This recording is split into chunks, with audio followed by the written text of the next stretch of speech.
You know, in the lead up to the election, there were people who respected me, who agree with me a lot in politics, and were coming at this criticism in total good faith, but would say to me that they believed my rhetoric on Trump potentially ushering in, if he were to win, which he obviously ended up, an era of autocracy and him being such a threat to democracy. And he could create a constitutional crisis. I often would hear from some who otherwise agreed with me on politics that seemed a little hyperbolic. And I get it. I wasn't even that mad when people say that. I would try to explain to them why it wasn't. But I get that in 2025 in America, it doesn't feel like we could really see that type of authoritarianism. But now we're seeing it. And we're experiencing the very constitutional crisis that so many people warned of. And I have new information for you on someone through the Trump administration's illegal act who's been swept up in it, an innocent man, actually a few examples, and total horror stories about what happens, why people oppose so much throwing out due process, because inevitably the innocent are going to suffer. And that's what we're seeing. And that's what I want to get to. But first, I think there's some important context, including watching Trump try to justify this. So let's go through that first, and then the new information. The Bulwark describes the constitutional crisis is here. By shipping men to a Salvadoran prison without due process, the Trump administration has begun defying court orders in earnest. It goes through to explain what we've been covering every day this week, which is that the Trump administration was directly told by a court that they couldn't violate the law by throwing out due process for the sake of these deportations. And they did it anyways, just like how they continue to shut down institutions without congressional approval when judges are saying that that is violating the law. It's leading to headlines like this that we discuss. U.S. could lose democracy status, says global watchdog. And his project, which is the Varieties of Democracy Project, Stefan Limburg, includes 31 million data points for 202 countries, compiled by 4,200 scholars and other contributors measuring 600 different attributes of democracy.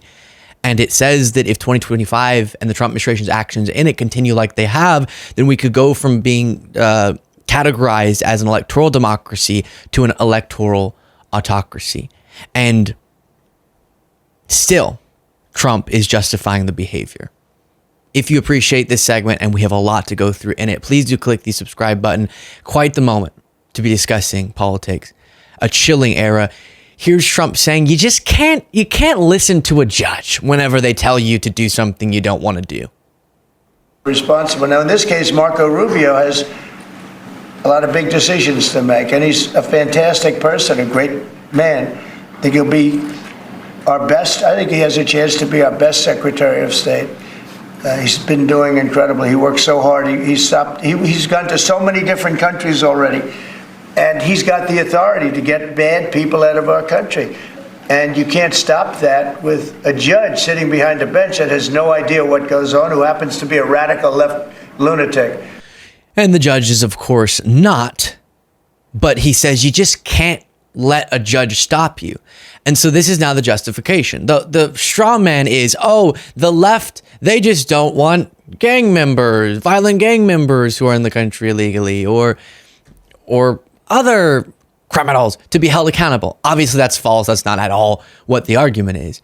But instead, that by throwing out the system of laws that we have to make sure that we're actually holding accountable the correct people, they are fundamentally uprooting our system and sending us into a historic crisis. One other Trump clip before getting to the examples that I've referenced. There are families from some of the people that were on those flights to El Salvador that claim that they're not criminals, they're not members of Tren de Aragua, of MS-13.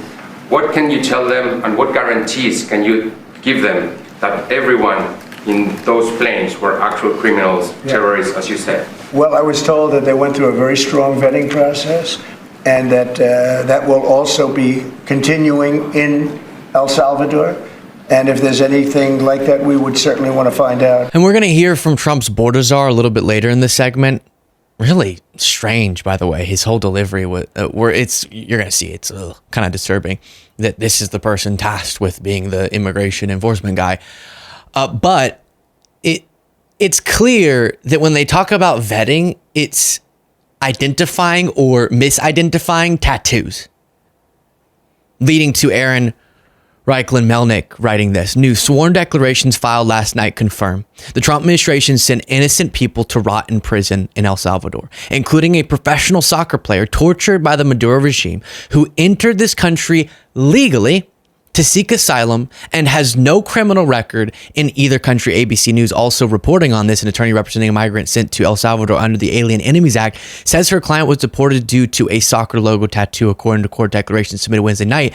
And then you can see that maybe we'll actually, let me show you as we talk about this, the imagery, what is being done to people who very well could be in a couple of these stories completely innocent, but they do it for these photos, for these photo ops and the PR of it all. Now, that's not the only story of the soccer player. You also have here someone being identified by the first name Andre, an LGBTQ asylum seeker, is among a group of over 200 Venezuelan men who were deported to El Salvador, being accused of being gang members. But in reality, according to family members of Andre, his legal representation, quote, he's a gay man who's kind and funny. Though it would not have justified this treatment, he has no criminal background and entered the United States lawfully. These are the types of tattoos that any artist in New York City or Los Angeles would have. It's nothing that makes him a gang member unless your border czar, John Homan. Oh, you look some type of way and you have tattoos. But I'm going to show you video, or I should say video of a photo series that I think quickly tip you off to the fact that probably the evidence being brought forward in this man's defense is legitimate. Also, Aaron posting, a Time photojournalist was on hand in El Salvador as prison guards beat a man who's likely to be Andre, a gay Venezuelan barber makeup artist who was seemingly falsely accused of being a gang member and renditioned by the Trump administration with literally no due process. And here's the post of someone who was on the ground there, didn't know who the guy was, but now people are connecting the dots. One young man sobbed when a guard pushed him to the floor. He said, I'm not a gang member, I'm gay, I'm a barber. Which, by the way, to give you a sense of what he's doing, it's not going to likely help his treatment to identify himself as gay in this prison camp that he's now in. But he's trying to get someone to hear that maybe that doesn't sound like how someone would describe themselves if they indeed were Tren de Aragua or whatever they're accusing him of. He began to whimper as his head was roughly shaved, folding his hands in prayer as his hair fell. He asked for his mother and cried as he was slapped again. And so now let me show you some photos of this guy, Andre. You can see there. Just really brutal. A makeup artist who has family, who's done everything right from all we can tell, who had a legal asylum claim, and now is swept up and put into an abusive prison camp so that Trump can have some photos. This is a crisis for our democracy, for our system of laws. Trump's ignoring court orders to do it. And there are so many other examples beyond just the El Salvador prison. The Guardian reports, I'm the Canadian who was detained by ICE for 2 weeks. It felt like I had been kidnapped. Another person who had a lawful immigration status. And then you also have this. A U.S.-born citizen was walking near Chicago in January. ICE snatched him off the street, handcuffed him, threw him into a van. His wallet, which held his ID, was confiscated. He was detained for 10 hours before being released without a record of what occurred. His first name's Julio. The best we could assume is that because of his name and the way that he looked, he was detained. Now, I told you about border czar John Homan. Here's him being asked, what's the evidence you're using to throw people into prison camps in El Salvador? How are you making sure the innocent aren't suffering here? And his response is disturbing. So how do you determine, or how do your people in the field determine that somebody is a gang member? Look, there's various methods. No, I've noticed in the media, a lot of them don't have. What? Did you understand a single word that he just said? I'm going to play the full thing, but what was that? Look, there's various methods. No, I've noticed in the media, a lot of them don't have criminal histories. Well, a lot of gang members don't have criminal histories. A lot of gamers don't have criminal histories. Look, there's various methods. No, I've noticed in the media, a lot of them don't have criminal histories. Well, hey, how about, I heard there was a lot of methods and then media and not a lot of criminal, and then criminal records. Hey, how about if you're going to extrajudicially deport people and throw them into prisons, how about you at least figure out a way to speak? How about you learn to speak first?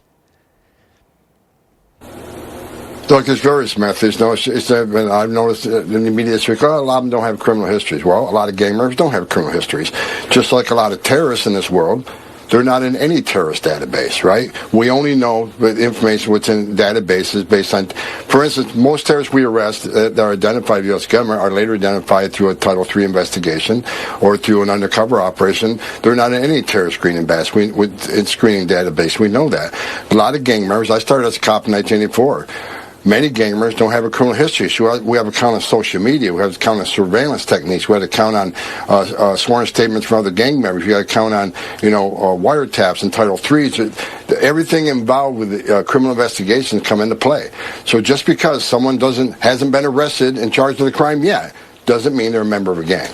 But how do you, what we've heard from lawyers representing some of these people is that they deny that they're members of this gang, or either, Tren de Aragua or MS-13. Do they get a chance to prove that before you take them out of the country and put them in to a notorious prison in a country that they're not even from? Do they have any due process at all? Look, due process. Where's Laken Riley's due process? All right. And then one of the most sick responses you can imagine. He says, what was Laken Riley's due process? Laken Riley being someone who was murdered, and her perpetrator, her murderer, was an undocumented immigrant. Tom, the reason we have due process is to make sure that Laken Riley actually has justice served for that atrocity, right? To make sure that the person who actually did it is held accountable to the fullest extent of the law. So you're right. She didn't have due process, which is why we want to make sure that through due process, we actually uphold justice and hold accountable the right person. But right now, you're not affording that to people. And we're hearing the horror stories that it's producing. And to give you a sense of how dangerous this can get, Trump posted, I look forward to watching the sick terrorist thugs get 20-year jail sentences for what they're doing to Elon Musk and Tesla. Perhaps they should serve, perhaps they could serve them in the prisons of El Salvador, which have become so recently famous for such lovely conditions. So I've clearly said anyone committing crimes in opposition to Tesla or whatever should be held accountable normally. But you're talking about potentially he's threatening sending people who vandalize to an El Salvadoran prison camp. Where are the people who said they were all about the Constitution? I don't know. Share your thoughts in the comments.